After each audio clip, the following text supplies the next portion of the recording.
Hi Engineering 101 class. This is Jim and I's vehicle called the shagging wagon, and the requirements for our vehicle are that it is 200 by 100 by 100 millimeters long in dimensions, and then it also has to travel a distance of 3 meters and has to have this activation switch, which we have as a panel, so that it can be started from a vehicle from the leg before.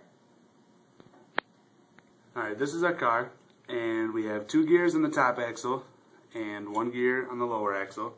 We use the first gear to wrap the rubber band around to act as a driving mechanism, and the second gear meets with this lower gear and actually turns the tires so the car moves.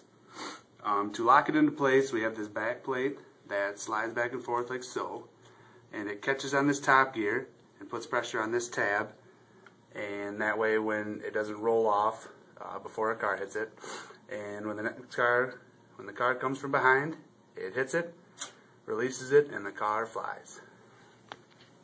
Some difficulties that we faced when constructing our vehicle were that the gears could not hold the tension of the rubber band.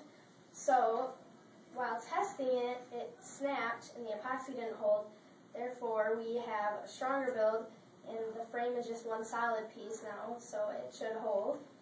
And then during the experiment, the first 2 runs went alright, but it didn't quite make it as far as it needed to because the rubber band tension wasn't tight enough. And then during the 3rd run, it made it much further, but still not quite as far as it needed to because the tension still wasn't as great.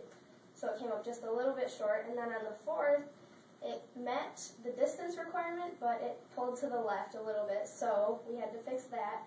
And then on the final run, we made the tension too much and it snapped. So this is our new design, and hopefully it'll work.